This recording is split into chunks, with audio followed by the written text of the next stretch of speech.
యేసుక్రీస్తు నామంలో పరిశుద్ధాత్మ ఆశీర్వాదమును ప్రతిరోజు పొందుకుంటున్న ప్రతి బిడ్డలకు హృదయపూర్వక వందనాలు తెలియచేస్తూ ఉన్నాను.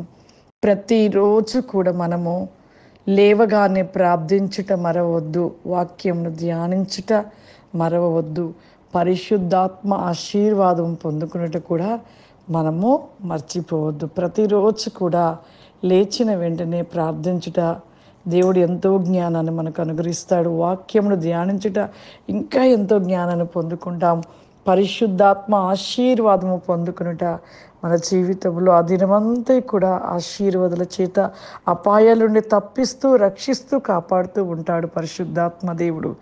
ఈరోజు పరిశుద్ధాత్మ దేవుడు మనకిస్తూ ఉన్న వాగ్దానము సామెతల గ్రంథము 22వ అధ్యాయము 4వ వచనము. యెహోవా యందు భయభక్తులు కలిగి ఉండుట వినయమునకు ప్రతిఫలము, ఐశ్వర్యము ఘనతయు జీవము దాని వలన కలుగును.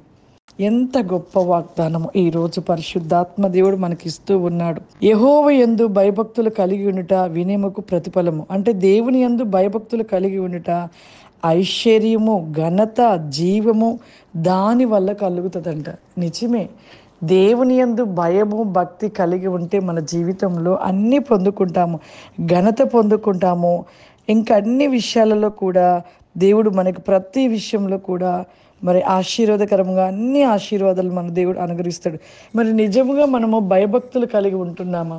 భయము అనేది మనలో ఉండాలి. దేవుని యందు భయము అని మనలో ఉంటే భక్తి కూడా ఆటోమేటిక్గా మనలో నిలిచి ఉంటుంది. భయం లేని వానికి భక్తి అస్సలు ఉండదు. భక్తి రావాలంటే రాదు. అసలు భయమే లేనప్పుడు భక్తి ఎలా వస్తుంది? కాబట్టి ముందు దేవుని యందు భయభక్తులు కలిగి ఉండాలి. దేవుని యందు ఒక భయమును కలిగి ఉండాలి.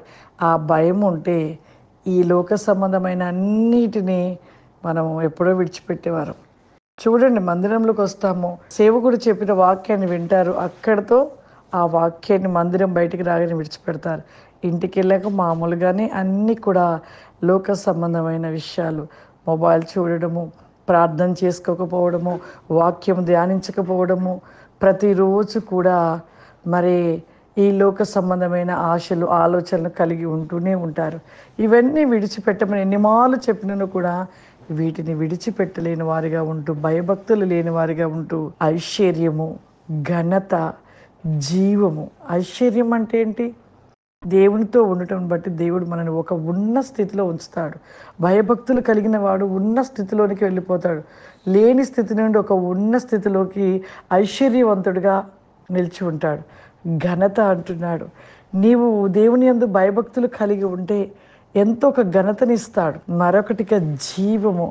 నిజముగా మనం ఎటులినా ఏ అపాయం, ఏ ప్రమాదము, ఏ మరణకరమైన వ్యాధి ఎటువంటిది సంభవించినా దేవుడు మనని వాటి నుండి విడిపిస్తూ జీవంలోనికి మనం భూమి మీద జీవించినట్లుగా దేవుడు అట్టి కృపను మనకు అనుగ్రహిస్తాడు. కాబట్టి ముందుగా మన జీవితంలో భయభక్తులు కలిగి ఉండినట్లయితే ఈ యొక్క 3 విషయాలలో దేవుడు గొప్ప ఆశీర్వాదకరంగా మనకు అనుగ్రహిస్తూ ఉంటాడు.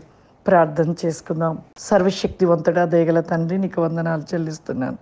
నిజమే ప్రభా, భయభక్తులు కలిగి ఉండుట ఐశ్వర్యము ఘనత జీవము కలిగించబడుతూ మాకు ఇవ్వబడుచున్న ఆశీర్వాద కృపని కోసమని ప్రభా మాకు మీరు అనుగ్రహిస్తానని సెలవిస్తున్న దేవానికి స్తోత్రములు. ఈ దినము పరిశుద్ధాత్మ ఆశీర్వాదము పొందుకున్నట్టు ఈ యొక్క ప్రతివేకముగా ప్రతిని కోసమైన ఈ ప్రోగ్రాం చూస్తున్న ప్రతి బిడ్డను కూడా ప్రభా మీరు దీవించండి, ఆశీర్వదించండి ప్రభా. వారి జీవితంలో దినము కూడా నాయన నీ యందు భయభక్తులు కలిగి ఉండుటకు ప్రభా నీ యొక్క ప్రతిని క్రాస్మిన్ I can సోబ్లి Castle by కెనిక్ of అవరిమా నీ కృపను దయచేయమని అడుగుచున్నానయ్యా. మీరు ఆశీర్వదించండి తండ్రి. ఏ కొదువ చేత ఉన్నారు ప్రభా, ఏ అనారోగ్యము చేత ఉంటున్నారు ప్రభా, ఇప్పుడే మీరు ముట్టమని అడుగుచున్నాను ప్రభా. ఆ కొదువ నుండి ప్రతి వేకమైన సమృద్ధిని దయచేయమని అడుగుచున్నాను పరిశుద్ధాత్మ దేవ. ప్రతి వికాసి కమాందిలి stand my my holy spirit. ప్రభా, ఈ ప్రోగ్రామ్ చూస్తున్న ప్రతి ఒక్కరిపైన నాయన నీ ఆత్మను కుమ్మరించమని అడుగుచున్నానయ్యా. నీ అభిషేకము చేత నింపండి ప్రభా. మీ అగ్ని మండించమని అడుగుచున్నాను దేవానికి స్తోత్రములు. I can so blessed and my కోఫారిమా holy spirit the blessed and me కోఫారిమా. నీ గొప్ప కృపారి కోసమైన ఆశీర్వాద వేకమైన నీ కృప దయచేయమని యేసు క్రీస్తు నామమున అడుగుచున్నాను తండ్రి. ఆమేన్.